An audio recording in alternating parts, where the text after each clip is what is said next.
A gente está acostumado a ouvir a história contada de um certo jeito, não é? Mas e se a história não fosse só sobre heróis e santos? Hoje vamos espreitar uma parte da história que raramente é contada, a do nosso lado mais obscuro, mergulhando nas ideias de Elizabeth Rudinesco. Pois é, a história é quase sempre a dos vencedores, das figuras ilustres, das vidas exemplares que servem de modelo. São eles os pilares das nossas narrativas, os heróis que aprendemos a admirar. Mas e a história dos outros, dos monstros, dos infames? É exatamente aí que vamos mergulhar, na história daquelas figuras que a sociedade rotula de perversas, muitas vezes para criar uma distância bem segura entre eles e nós. Porque, como vamos ver, essa história escondida revela algo bem perturbador. O monstro talvez não seja um outro assim tão distante. Na verdade, ele pode ser um reflexo da nossa própria humanidade. E a palavra-chave aqui é perversão. É interessante porque ela vem do latim pervertere, que significa literalmente virar ao contrário, inverter. A ideia é que algo está a virar a ordem estabelecida de cabeça para baixo. Mas, e se essa ordem mudar ao longo do tempo? É aqui que a coisa fica mais complexa, porque a perversão vive numa tensão constante. De um lado, pode ser vista como algo sublime, uma rebelião que cria, uma liberdade que transcende. Do outro, como algo abjeto, a pura crueldade, a destruição fria que desumaniza.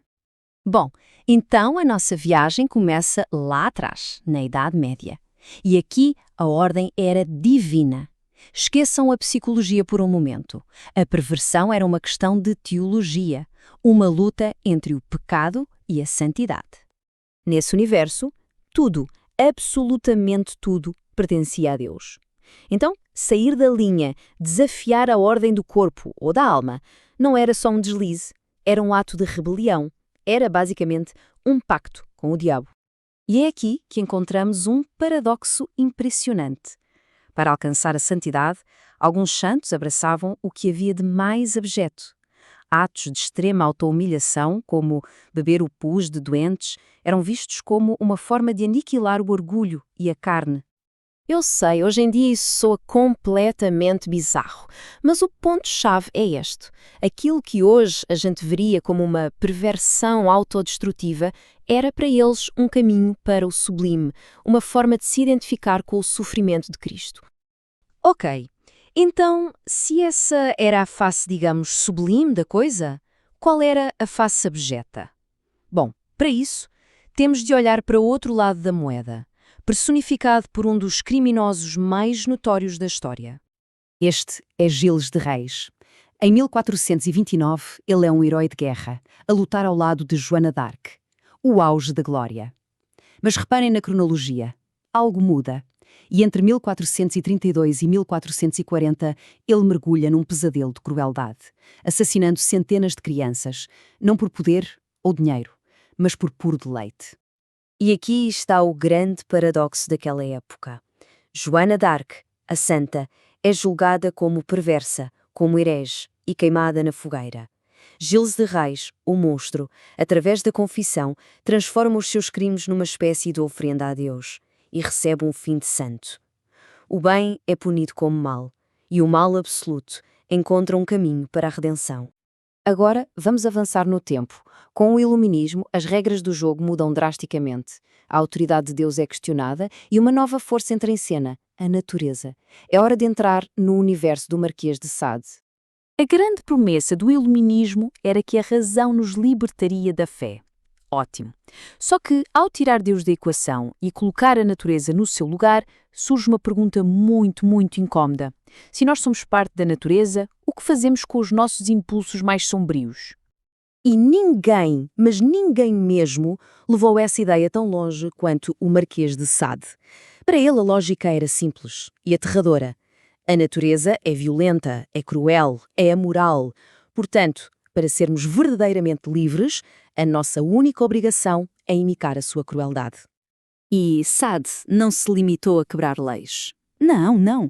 Ele passou quase 30 anos na prisão a construir um sistema alternativo completo. Uma república inteira fundada na perversão. Imaginem só. Sem família, sem tabus, onde o crime é natural e o prazer é a única lei. Uma utopia do horror.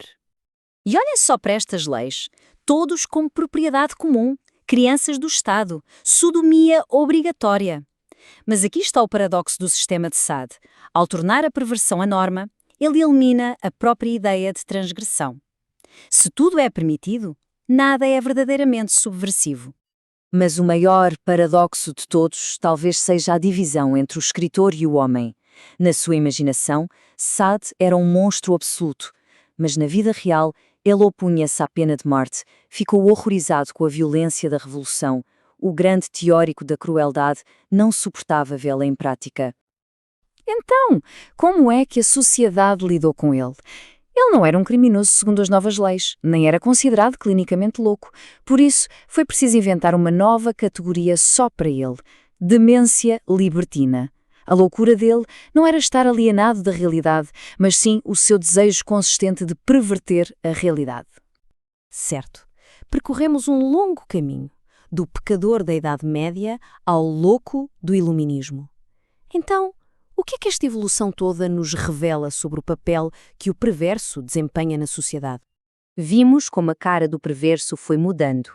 Primeiro era o pecador que quebrava a lei de Deus. Depois, o libertino e o criminoso que desafiavam a lei dos homens. E, finalmente, transformou-se no paciente, um anormal a ser estudado pela ciência. E isto leva-nos ao argumento central de Rodinesco. O perverso tem uma função social crucial. Ele é o nosso bode expiatório. Ao apontar o dedo e designar alguém como monstro, estamos na verdade a traçar uma linha na areia que nos protege, que nos tranquiliza sobre a nossa própria normalidade.